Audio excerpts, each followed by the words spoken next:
this is a model that I received from a company I worked at previously. I don't share this. People have asked. I just want to say that. But I do want to say that as you find more advanced models, so what you saw over here previously, the monthly stuff, that's really for a financial person. Like I speak in the language of finance. I'm going to have monthly models. I'm going to be able to read them in Excel, column to column. That's how I speak. Noel, your model should probably be a bit simpler than mine because it needs to speak to you, right?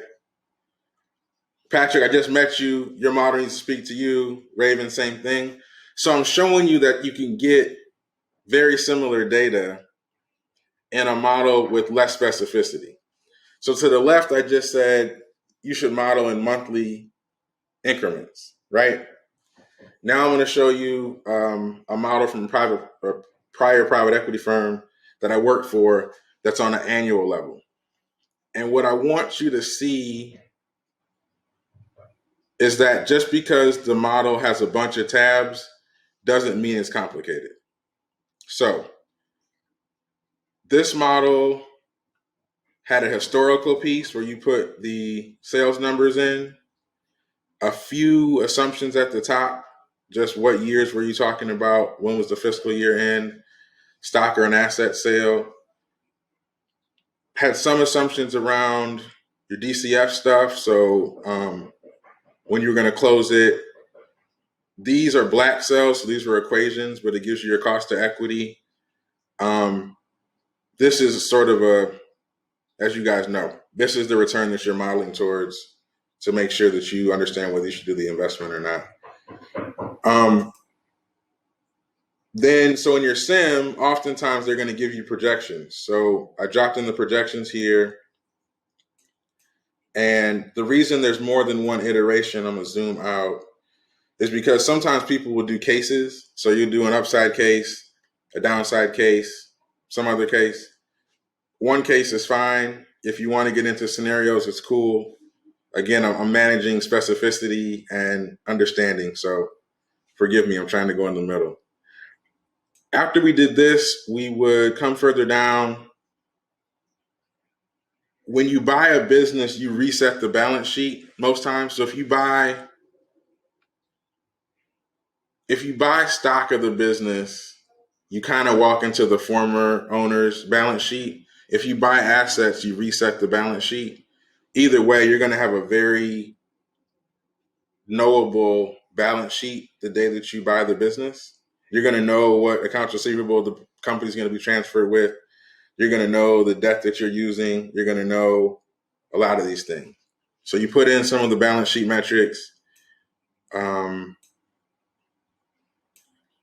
These were all based on AR days, so you could get some of the working capital statistics. There were a few assumptions here around AR. I actually barely ever touched these. And then we'd come down, and I never touched these. These were debt metrics here. And then what I would touch is the sources and uses. So these are sources of cash, bank revolver, term facility. I'll blow this up.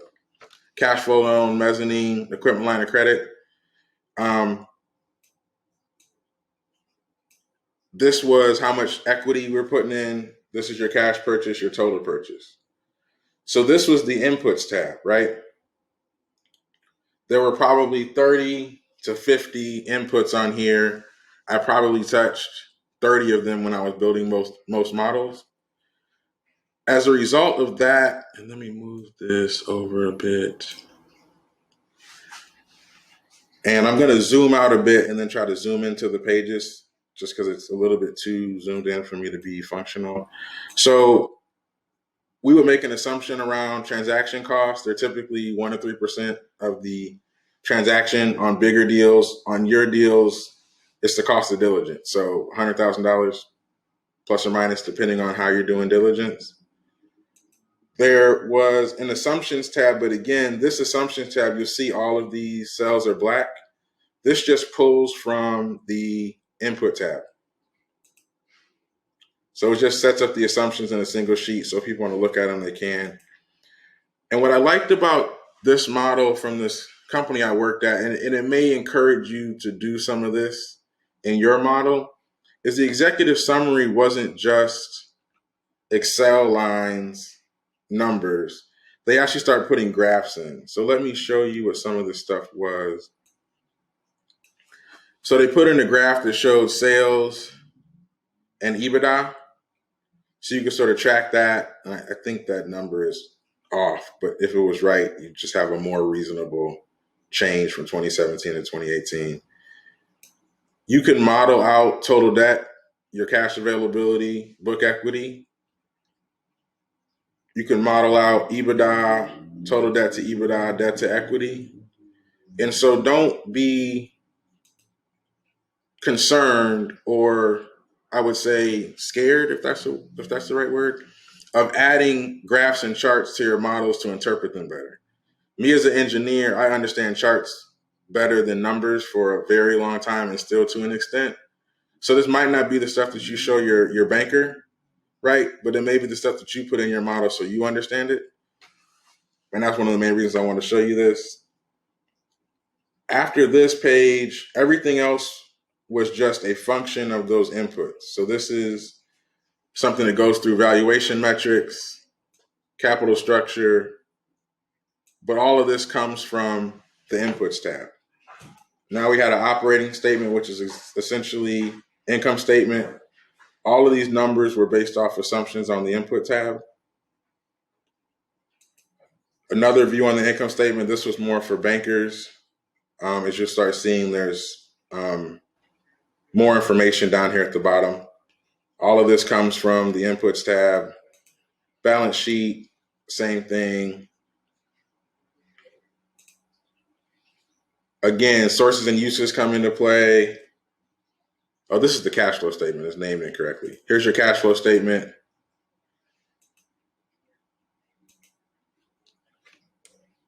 This shows all the debt. The assumption here is just how long was the amortization. Everything else came off the first sheet. This was a somewhat complicated returns tab. Again, not needed, but there were only a couple of assumptions here you'd pop in, and the rest would kind of flow out. Discounted cash flow. How many of you guys, have you done a discounted cash flow analysis before? No? Okay. I'm going to put a pin in that and come back to it. So I have a pin in the cash flow statement, and I have a pin in discounted cash flow. I'm going to come back to both. This is your discounted cash flow projections. If there's an earnout, this was a tab for earnout, and then the rest of the stuff was proprietary to the company. Why did I show you a model that that's sort of a bit fancy and I'm not going to share? The reason I showed it is because if you really get good at the assumptions tab, if you really dial in there, it can drive most of the rest of your model. So for instance, I'll show you on my monthly tab model, those 20 assumptions that I had on that assumptions tab drove almost all those other tabs you saw. So it's just a matter of you dial into your assumptions, you kind of make the model simpler. And I think in the ideal world, you try to pull those out because those will be the things you talk about with an equity investor or whoever else around. Here's the things that we need to have confidence in to drive the model. So I wanted to talk about the cash flow statement and a discounted cash flow. But I don't think inside the model is the best place. Let me stop. The cash flow statement, it is a good place to hop in here. When it comes to discounted cash flow, Patrick, I'm going to pop into a Google Sheet and do some writing because then you guys, I can share it with you in case it's helpful.